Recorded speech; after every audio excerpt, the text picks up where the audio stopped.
belajar.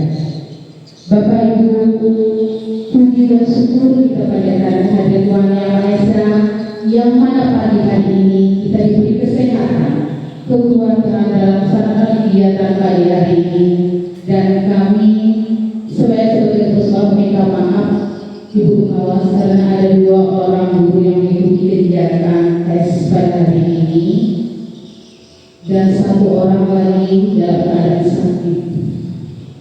Bapak Ibu Dewan Guru yang saya hormati, mengapa saya mengambil komunitas belajar? Karena ada beberapa indikator di rapor pendidikan kita, nanti akan saya terangkan di rapor pendidikan tahun 2004 sampai tahun 2025. Kombel adalah tempat di mana kita belajar, bertemu, berbagi praktek pengajaran, pengalaman, dan berkolaborasi. SMP 30 Malang sudah mempunyai komunitas belajar. Kita sudah memberikan komunitas belajar yang diberi nama Alaku, katanya ya Bu ya. Yang Alaku itu artinya memberi, katanya itu artinya berbagi. Jadi komunitas kita itu adalah dapat diartikan berbagi. Karena di tempat komunitas itu kita adalah tempat kita berbagi, belajar, berkolaborasi, dan berbagi ilmu pengetahuan. Kombel kita itu dilakukan berbulan 2 hari, minggu pertama dan minggu terakhir dilakukan. Dan di dalam kombel itu saya berharap meningkatkan kualitas pendidik dalam pengajaran yang disampaikan kepada murid, agar murid tahu hasilnya gimana. Di situ nanti kita bisa tahu masalah anak itu gimana, proses belajar sendiri itu sudah sampai di mana. Itulah kita mengadakan kombel belajar. Tujuan dari kombel belajar adalah 1, meningkatkan kualitas pendidik. 2, meningkatkan mutu siswa. 3, kita dapat berkolaborasi, berbagi. 4, kita dapat menghormati teman sejauhan kita, saling menghormati. Yang 5, kita dapat memprogresi pelajaran sebelumnya dan selanjutnya apa yang harus kita perbaiki. 6, kita meningkatkan pemberdayaan inovatif seorang guru dalam proses belajar mengajar. Baik Bapak Ibu, sebelum kita masuk kegiatan kombel belajar yang akan saya sampaikan nanti, kita SPP dulu. Tadi Ibu sudah upacara, senam dulu, biar semangat. Gimana Bu?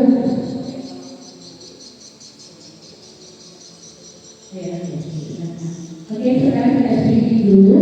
Silakan Bapak Ibu berdiri.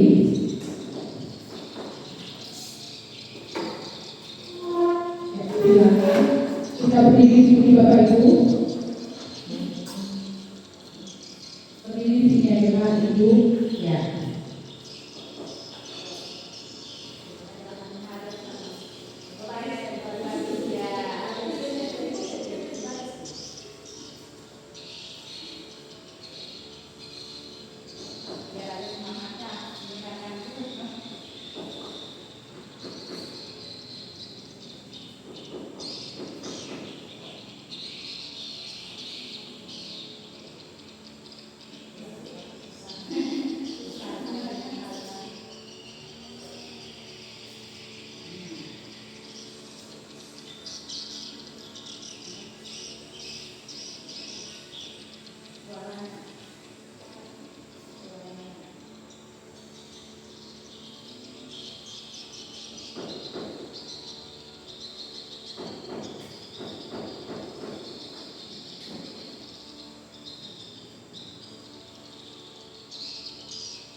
Baik Bapak Ibu dan seluruh tidak sedikit, baiklah saya akan revisi rapot tahun ajaran 2004-2005.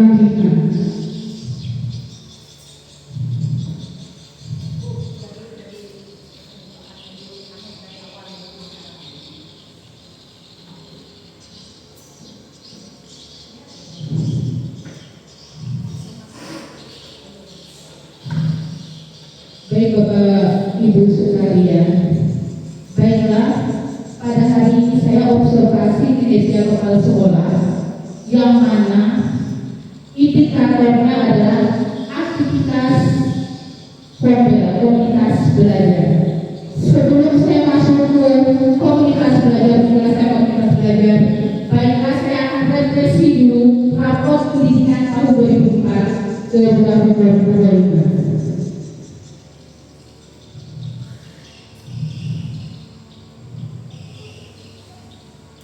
Bapak Ibu, raport pendidikan tahun 2004, kemampuan literasi kami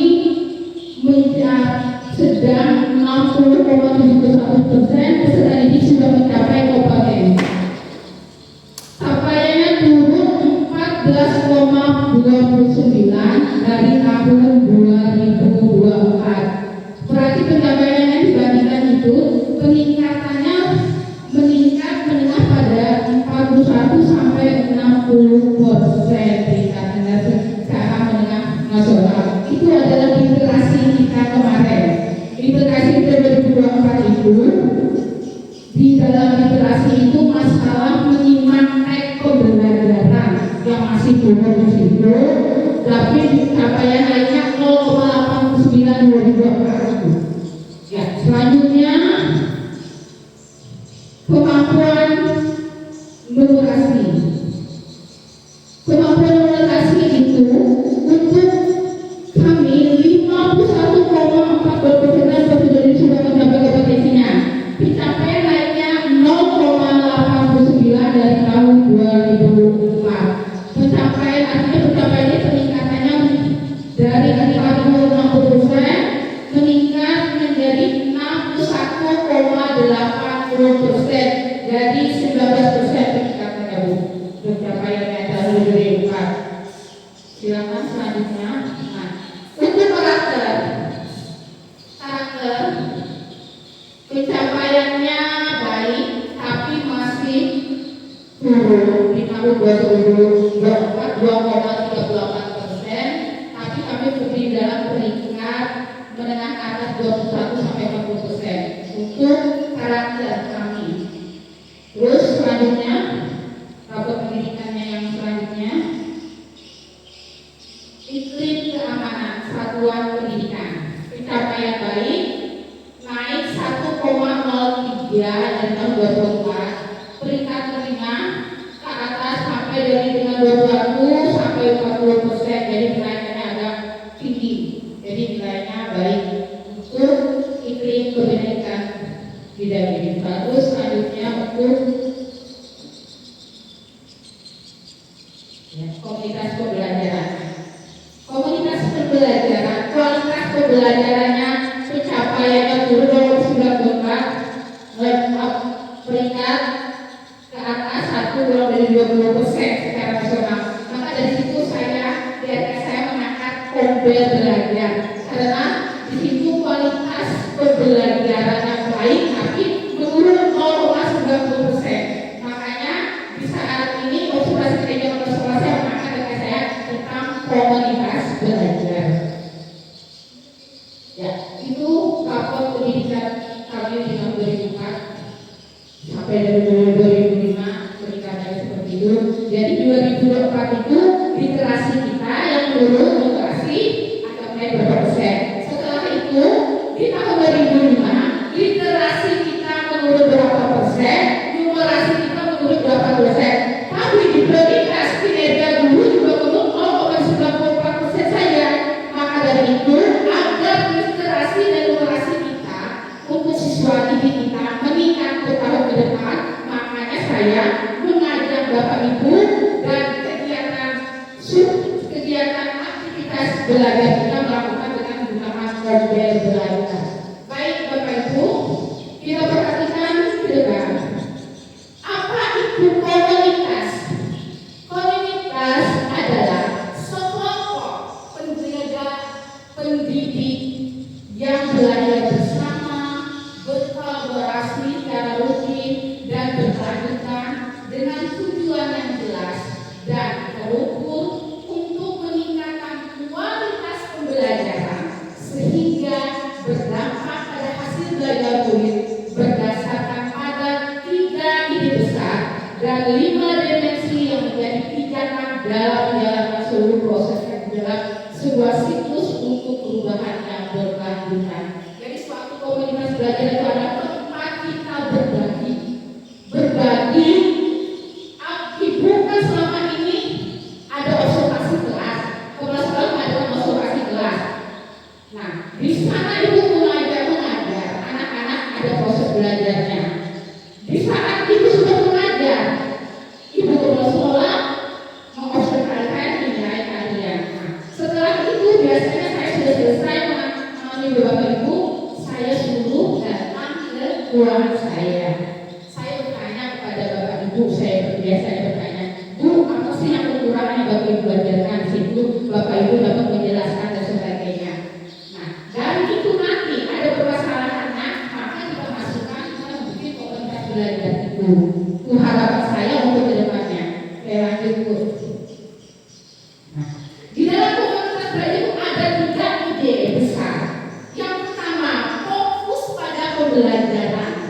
Yang kedua, membudayakan kolaborasi dan tanggung jawab. Yang ketiga, berorientasi pada hasil pembelajaran murid. Pada kegiatan pembelajaran sekolah terdapat 3 ide yang menjadi dasar dan menyamakan seluruh kegiatan dapat kita lakukan. Dasar-dasar itu ada 1, contohnya silakan Bu. Nah,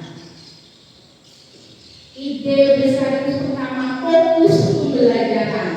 Di situ nomor 1, apa sih yang kita harapkan murid dalam pelajaran? Selama kita sebagai guru, pasti kita mengharapkan murid itu dapat menerima topik pembelajaran yang kita berikan pada hari ini. Ya kan Bapak Ibu, dapat mengerti. Ya, jadi apa yang harus kita lakukan pelajaran ini? Sebagai itu contohnya.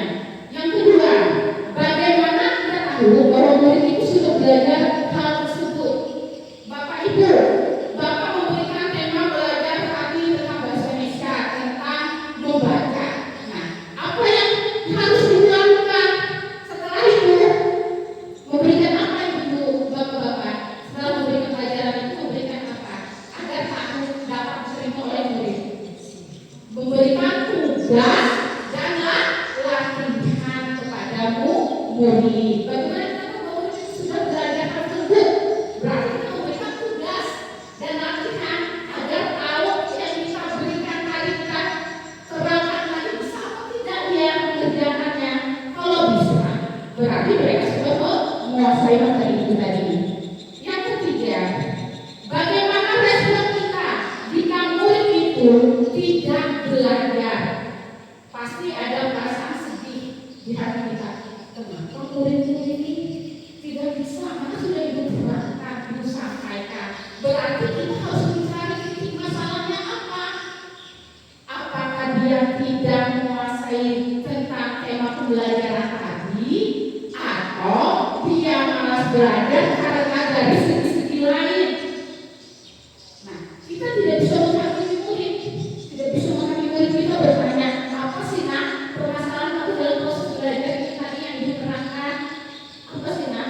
Bu, saya tidak mengerti, tidak memahami pelajaran ini tadi yang saya ambil. Yang kedua, misalnya, Bu, saya ini ya sempat belajar seperti ini, bantu adik saya, bantu ibu saya, menjaga adik saya. Berarti dia harus kita beri motivasi belajar. Tuh, yang ketiga itu contohnya. Yang keempat, bagaimana kita akan memperkaya untuk murid yang sudah mahir, yang sudah bisa. Berarti kita seorang guru memberikan soal-soal yang lebih tinggi lagi.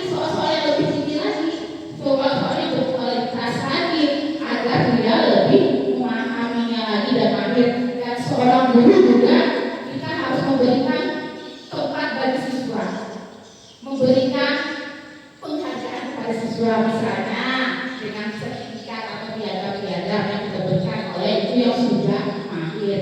Ide besar dalam kegiatan mobil satu adalah fokus belajar yang ada di tadi. Terus yang kedua, ide belajar dan berdayakan kolaborasi dan tanggung jawab kolektif. Satu, kolaborasi untuk menciptakan pemahaman bersama. Apa sih maksudnya kolaborasi untuk menciptakan pemahaman bersama? Silakan buku selanjutnya. Penjelasan ini.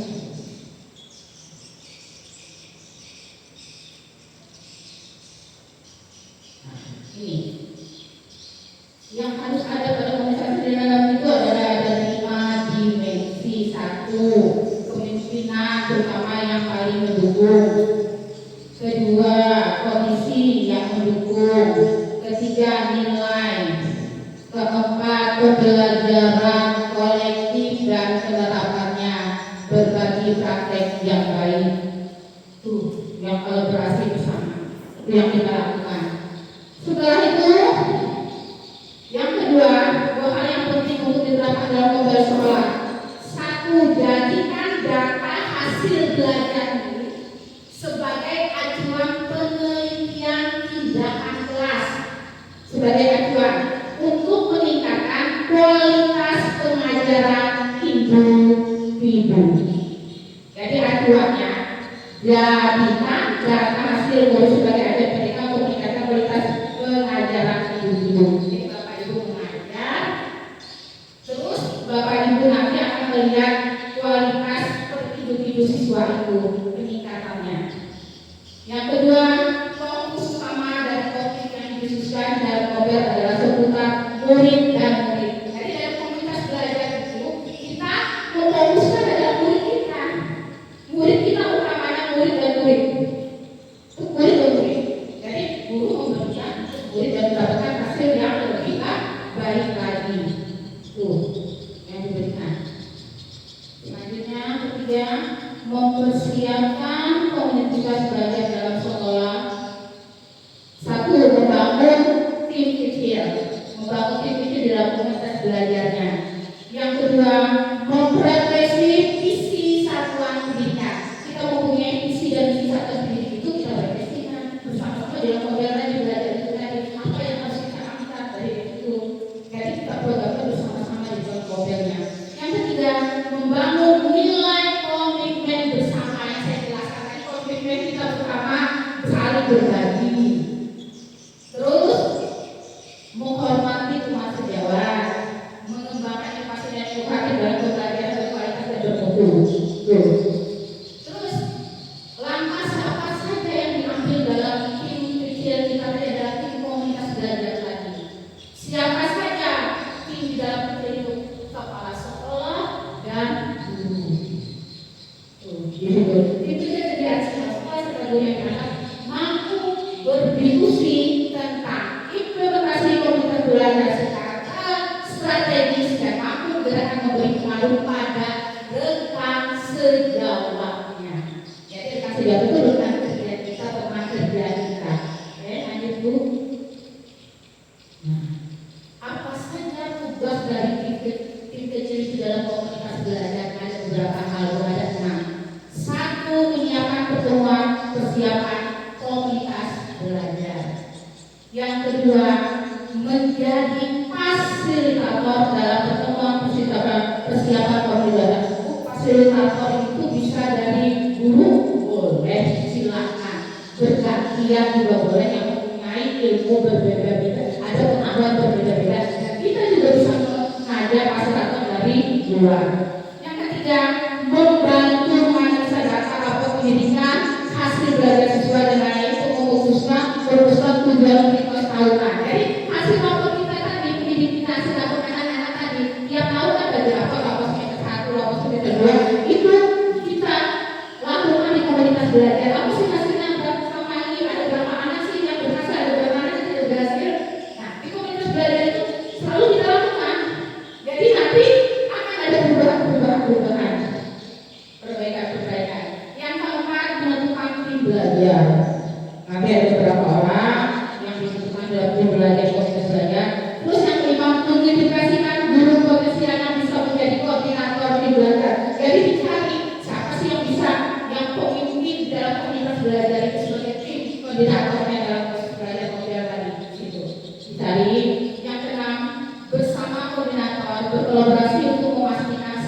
guru dapat merasa aman dan nyaman dalam belajar, berkolaborasi dan berdiskusi dalam komunitas belajar. Jadi kita bersama-sama berkolaborasi, yang masalah-masalah anak tadi kita elaborasikan, setiap guru rasa aman dalam belajar, dari proses belajar mengajarnya dan berdiskusi dalam komunitas belajar. PP bisa teknologi dalam media ajar. Dia bagikan berkolaborasi dengan siapa? Ada ahli teknologi. Oke, selanjutnya, mengapa sih kita harus membentuk tim kecil di dalam komunitas belajar kita? Kepala sekolah yang mengawal perubahan tidak bisa secara langsung membawa gagasan perubahan ke dalam sekolahnya tanpa dukungan dari aktor kunci pendidikan tindakan kelas atau guru sekolah. Dia perlu menginvestasikan orang yang tepat untuk aktor kuncinya untuk menjadi penggerak perubahan.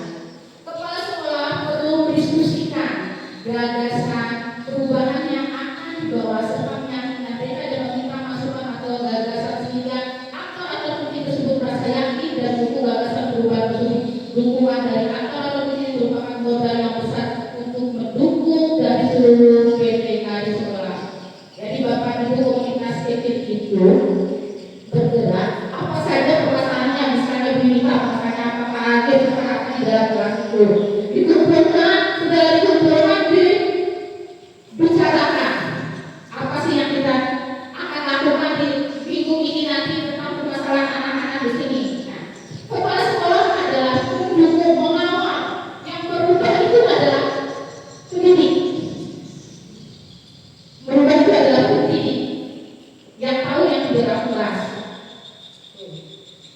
Yang kedua, jika tidak dapat meyakinkan dan berpersuasi ide kita dalam kelompok itu, kita akan kehilangan banyak ruang untuk bisa meyakinkan gagasan kita dalam kelompok besar itu. Jadi kita saling meyakinkan kepada teman sejawat kita. Ide-ide dan gagasan itu harus kita terima dulu, jangan kita enggak Pak, ini enggak bagus ini ya, kita terima dulu ide-idenya, yang mana yang bagus kita realisasikan di situ yang kita jalankan.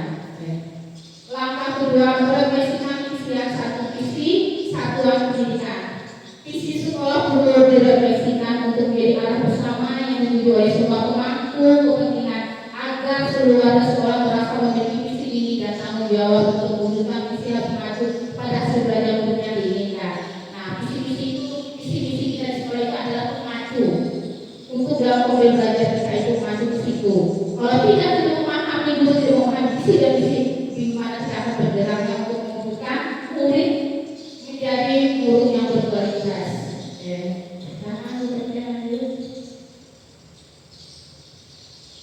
Tahap penulisan visi satuan pendidik dimulai dengan represi. Represi bertujuan mengangkat murid dari berbagai aspek seperti kompetisi, tantangan yang dihadapi dan profil murid yang ingin dicapai. Kegiatan represi diharapkan dapat mempresentasikan beberapa hal sebagai berikut. A. Bagaimana proses itu selama ini yang terjadi. B. Apakah pembelajaran sudah berpusat pada murid. C. Apakah tantangan guru dalam proses pembelajaran itu. Jadi bagaimana proses pembelajaran selama ini terjadi, Bapak yang terjadi di lapangan, Bapak mengajar bagaimana prosesnya, apa ada kendala dalam proses belajar saja.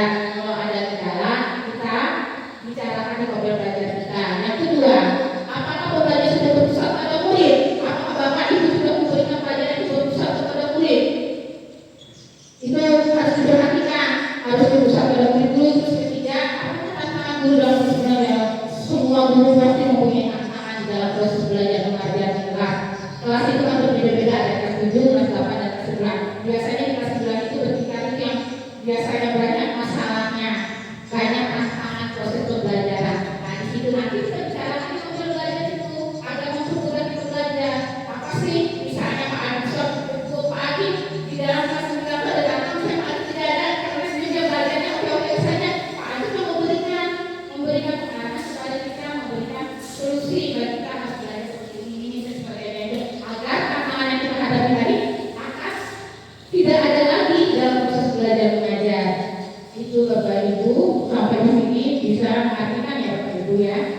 Terus langkah ketiga, membangun nilai komitmen bersama.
kerjakan, implementasikan secara langsung. Yang kedua, gunakan visi dan nilai untuk membantu dan mengambil. Ketiga, gunakan visi dan nilai untuk mengidentifikasi kegiatan yang tidak perlu. Keempat, pastikan visi seluruh satuan pendidikan mudah dipahami dan dilaksanakan.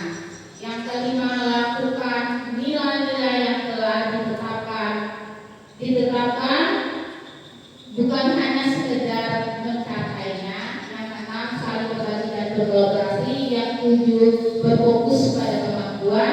Yang kedelapan, ingat bahwa bergerak lebih penting dari merancang. Itu yang dapat saya lakukan di komunitas belajar kita. Nanti ada 8 ini yang harus kita pertama kerjakan dengan secara langsung. Gunakan visi misi kita, harus kita pahami visi misi kita dan nilai kita. Terus gunakan visi untuk mengidentifikasi kegiatan yang tidak perlu. Berarti visi yang atau kegiatan tidak perlu dengan visi kita yang tidak perlu kita ubah mesinnya, kita tambah lagi dengan yang lainnya kemajuan berikutnya. Keempat, pastikan visi satuan pendidikan mudah dipahami. Mudah yang cari yang visi yang mudah dipahami, jangan yang sulit visinya. Cari yang visi sekolah kita yang mudah dipahami dan bisa diterapkan untuk kita yang ada di semua sekolah kita. Yang kelima, lakukan nilai yang ditetapkan bukan hanya sekedar mengucapkan. Berarti begini, bukan hanya kita dalam komunitas belajar, bukan hanya ngomong saja, tapi lakukan apa yang kita bisa kita lakukan, kita laksanakan. Jadi di komunitas belajar itu tidak jadi itu bagi kepala sekolah itu tidak harus bersama-sama kita lakukan untuk memperbaiki kualitas kualitas pendidikan tadi, peserta didik kita. Terus saling berbagi dan berbagi.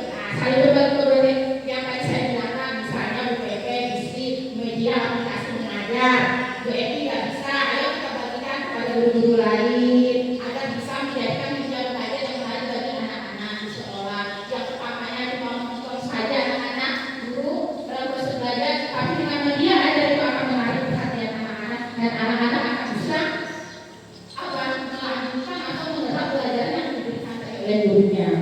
Terus berfokus pada kemampuan. Jadi berfokus pada kemampuan kita belajar dan peserta didik itu kemampuan kita mengelola kelas bagaimana sih agar bisa kualitas pendidik itu belajar bisa memperhatikan kita dalam proses belajar, bisa meningkatkan pelajaran itu gimana sih? Harus kita itu bisa saling sharing dengan guru yang lain. Kadang-kadang guru lain bisa dapat, kenapa kita bisa dapat? Yang kedelapan, ingat bahwa bergerak itu lebih penting dari merancang. Kita bergerak dulu, baru kita merancang. That's it. Itulah kegiatan observasi kita mobil belajar pada hari ini untuk kepala sekolah, dan ada tugas terakhir. Tugas saya berikan kepada ibu ada 2. Satu, apa sih yang kalian lakukan di dalam komunitas belajar? Apa yang sudah kalian lakukan di dalam komunitas belajar? Yang kedua, apa yang belum kalian lakukan di komunitas belajar? Berarti nanti saya bikin 2 kelompok saja ya. Bu Evi sama Pak Chandra sama Pak Bisa satu kelompok, Bu Yulika sama Bu Pepe satu kelompok, jadi 2 kelompok. Jadi tugasnya cuma 2. Apa yang kita lakukan sudah kita lakukan dalam komunitas belajar? Apa yang sudah dilakukan dalam komunitas belajar? Yang kedua, apa yang belum kita lakukan dalam komunitas belajar? Silakan Bapak Ibu, saya berikan waktu untuk 2 kelompok. Nanti silakan siapa yang pembicaranya.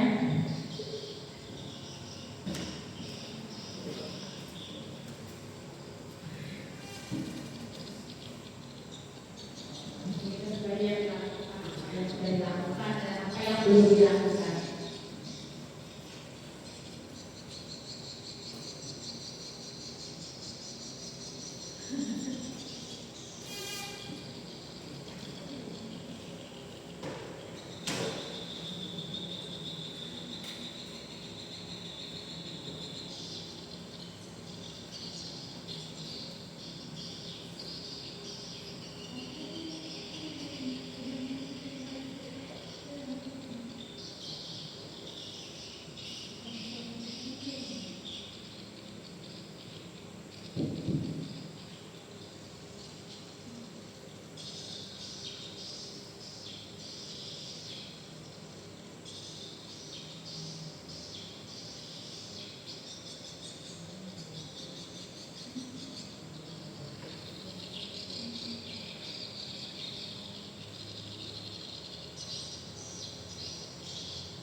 Sudah kelompok 2? Ya, sudah. Silakan kelompok 2. Baik, terima kasih atas kesempatannya. Saya dari kelompok 2 akan menjelaskan apa yang sudah kami lakukan dalam kegiatan Nobel. Yang pertama, dalam pembelajaran itu pasti ada diskusi kelompok. Dalam diskusi kelompok, itu kami membawa topik tertentu seperti pelajaran PPKN. Itu mereka membahas topik-topik yang sedang trending pada saat ini. Jadi siswa berpikir kritis. Lalu yang kedua itu adalah kegiatan ekstrakurikuler. Ekstrakurikuler yang sudah kami laksanakan itu banyak, seperti ekstrakurikuler pramuka, kegiatan lari, lalu berolahraga. Lalu yang ketiga, pembelajaran berbasis proyek. Dalam pembelajaran berbasis proyek kami sudah mencoba seperti P5 itu sudah kami laksanakan dan masih perlu perbaikan lagi dalam pembelajaran berbasis proyek. Lalu yang selanjutnya adalah kegiatan literasi. Komunitas belajar Pelabuhan Tengah itu memfokuskan kegiatan literasi pada peserta didik. Contohnya kami sudah membuat pojok baca di kelas-kelas, lalu membuat jadwal untuk membaca di perpus itu setiap hari Senin, Rabu, dan Jumat. Selanjutnya yaitu persiapan kompetensi, kompetisi. Jadi siswa itu mempersiapkan diri untuk kompetisi seperti lomba-lomba, adapun lomba seni dan lomba yang lainnya. Seperti tahun lalu kami sudah mengikuti lomba BBL, lomba dance di Kasongan, lomba pramuka di Kasongan juga. Selanjutnya kegiatan sosial. Dalam kegiatan sosial ini kami sudah berkolaborasi dengan masyarakat, yang mana biasanya ketika ada kegiatan keagamaan itu kami bekerja sama dengan pihak masjid atau pihak gereja. Kami juga melaksanakan kegiatan memungut sampah biasanya di desa untuk menjaga kebersihan lingkungan. Itu adalah yang sudah kami lakukan di dalam Nobel. Lalu apa yang belum kami lakukan dalam Nobel? Ini agak sulit, yaitu pengembangan teknologi. Di sini kami masih belum bisa. Dalam P5 itu kan juga ada pengembangan teknologi seperti robotika. Itu kami masih belum mampu karena sumber daya manusianya masih belum ada. Terutama guru informatikanya pun kami mengambil dari guru-guru yang ada saja, masih belum ada spesialis guru informatika. Mungkin itu saja yang bisa kami sampaikan dari kelompok 2. Terima kasih. Terima kasih kepada Bu Dede. Silakan kelompok 1 siapa yang berbicaranya.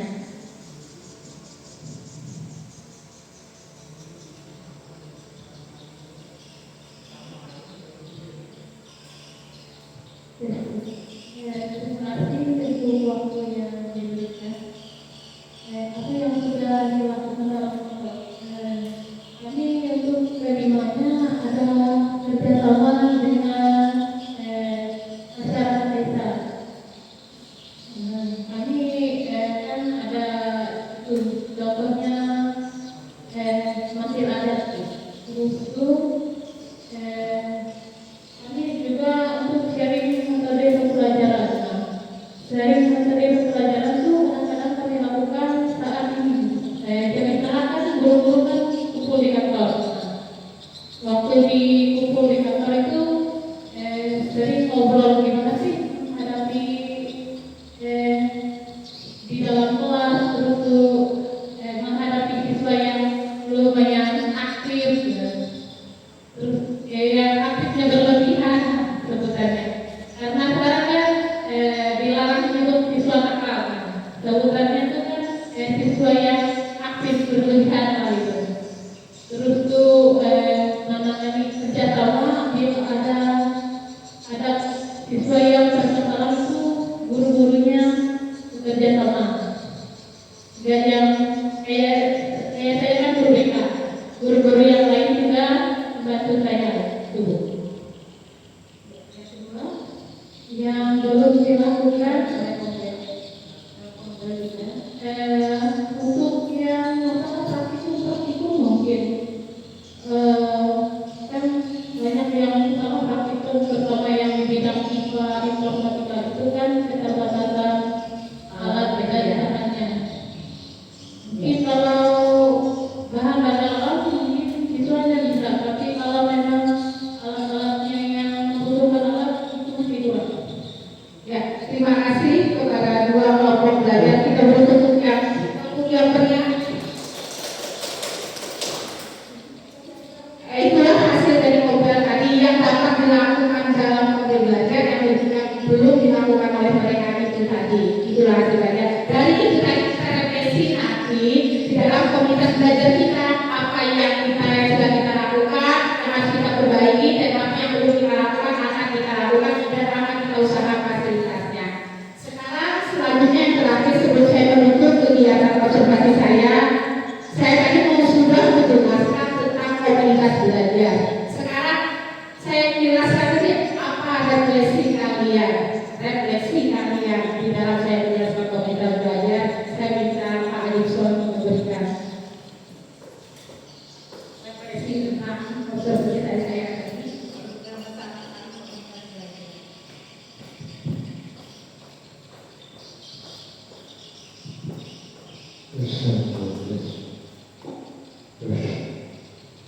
Ya, terima kasih atas kesempatan yang diberikan. Pada intinya saya menyambut dengan sangat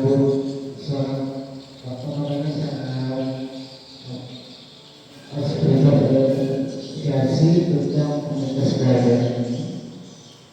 Ya, karena dalam komunitas belajar ini salah satu tujuannya untuk meningkatkan kompetensi guru dalam hal proses belajar yang nantinya meningkatkan hasil belajar. Nah, dalam komunitas ini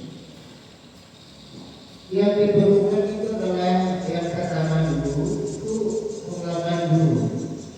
pengalaman guru bagaimana guru melakukan proses belajar di dalam ruangan dan apa kendala-kendala atau kesulitan yang dihadapi dalam memberikan materi kepada siswa. Nah, itu artinya jika ada kendala-kendala yang didapat dalam proses belajar itu bisa di-sharingkan dalam proses belajar supaya nantinya ada masukan dari teman-teman dalam satu komunitas. Ya. Nah, kemudian selain dari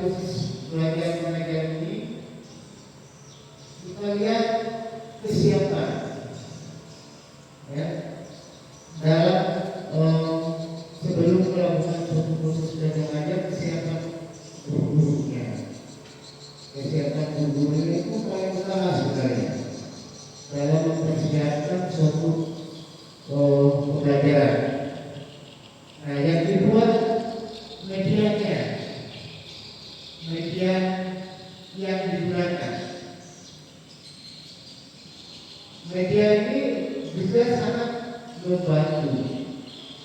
Pertama adalah bimbingan siswa, mendidik siswa untuk mempelajari suatu materi yang akan diajarkan. Sehingga nantinya dengan media ini siswa mudah mengerti dari materi yang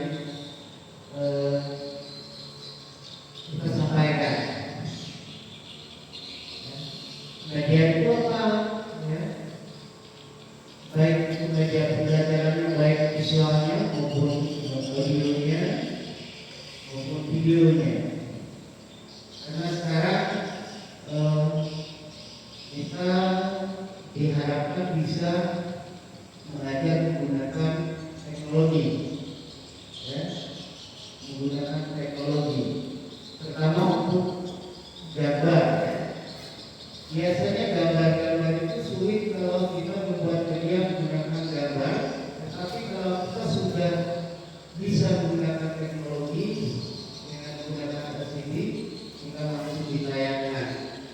Nah, di sini yang sering